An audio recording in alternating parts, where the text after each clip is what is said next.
Hello everyone, welcome to my channel. आज हम metal carbonyl के मेथड्स पढ़ेंगे कि वो कैसे बनते हैं। ठीक है, हमारा पहला मेथड है डायरेक्ट सिंथेसिस। डायरेक्ट के नाम से ही क्लियर होता है कि सीधे।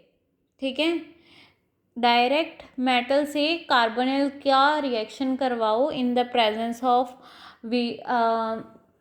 Particular atmospheric pressure and temperature, then वो क्या है, मेटल कार्बन मोनोऑक्साइड का कॉम्बिनेशन बन जाएगा। क्लियर? जैसे कार्बोनाइल है NiCO4 FeCO5 Cu2CO8, वो कैसे बनते हैं? वो डायरेक्ट सिंथेसिस होती है Fe की, निकल की, किसके साथ? कार्बन मोनोऑक्साइड के साथ। ठीक है, तो वो क्या है, बॉन्डिंग शो कर देते हैं। ठीक है, जैसे कि एग्जांपल है Fe की, हम 5CO के साथ बॉन्ड बनाते हैं, प्लस करते हैं, रिएक्शन करवाते हैं 200 डिग्री सेल्सियस की प्रेजेंस में, इवन 100 ATM प्रेशर पे FeCO5 हमें एज अ प्रोडक्ट मिलता है। ठीक है, वैसे ही निकल का। ठीक है, जब कोबाल्ट को हम रिएक्ट करवाते हैं कार्बन मोनोऑक्साइड को, ठीक है, then at 200 degree Celsius, then उसका क्या प्रोडक्ट बनता है, Cu2CO8। ठीक है, मतलब कि किसी भी मेटल की डायरेक्ट बॉन्डिंग CO के साथ, उसको हम डायरेक्ट सिंथेसिस बोलेंगे। ठीक है, ReOSIR, ठीक है, ये इसमें कार्बोनाइल के साथ डायरेक्ट बॉन्ड नहीं हो पाते। ठीक है, और 3 एग्जांपल्स हैं। ठीक है, कोई भी आप 2 लर्न कर लें और अपने एग्ज़ाम में लिखें। ठीक है, second one, by reduction of metal salt. आपको रिडक्शन से नाम क्लियर हो रहा है कि इसमें क्या होगा, रिड्यूस होगा। ठीक है, लिखा क्या है, by carbonylating the metallic salt with CO in the presence of the reducing agent. जैसे कि अब CrCl3 है, उसको हम ट्रीट करवा रहे हैं किसके साथ, कार्बन मोनोऑक्साइड के साथ, and LiAlH4 in the presence of 115 degree Celsius and 70 ATM pressure.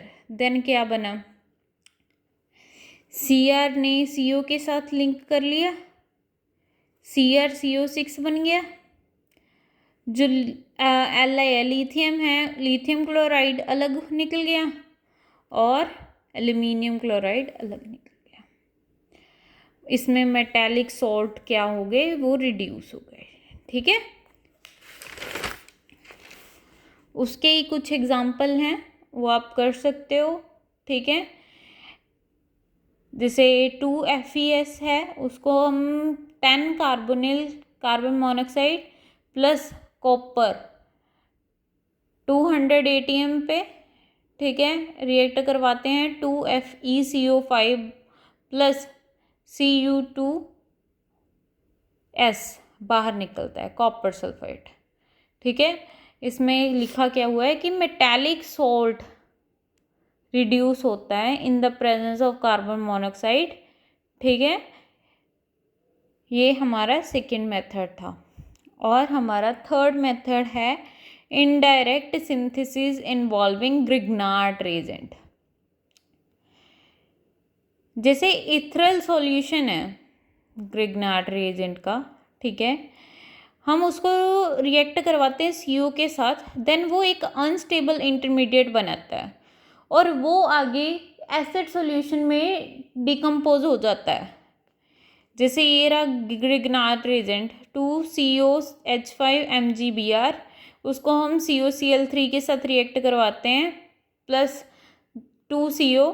ठीक है, देन किया है CrCO2 6, बेसिकली क्या है, ये अलग निकल गया, C6H54। ठीक है, CrCO2 अलग, अब बचा क्या, ये MgBr मिला, ये क्लोरीन, MgBrCl ये अलग। अब और क्या बचा, Mg कितने हैं, 4 है ना, अब 3 इधर आ गए तो एक बच गया, MgBr2। क्लियर।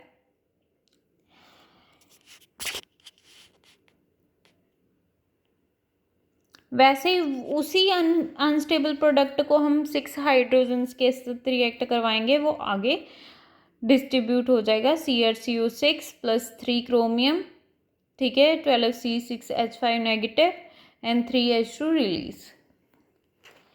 और फोर्थ हमारा है अदर कार्बोनाइल कंपाउंड के साथ हम इन the presence of UV light उसको रिएक्ट करवाएंगे तो वो क्या हो जाएगा, वो डिस्टॉर्ट हो जाएगा। जैसे 2FeCO5 है, ठीक है, उसको हम यूवी लाइट में करेंगे, ठीक है, देन क्या है, जो ये CO5 है मतलब इसमें CO10, ठीक है, एक CO अलग निकल गया, Fe2CO9 का प्रोडक्ट बन गया। वैसे ही 3OSCO5 उसको यूवी लाइट में करा तो OS3CO13 प्लस 3CO अलग निकल गया।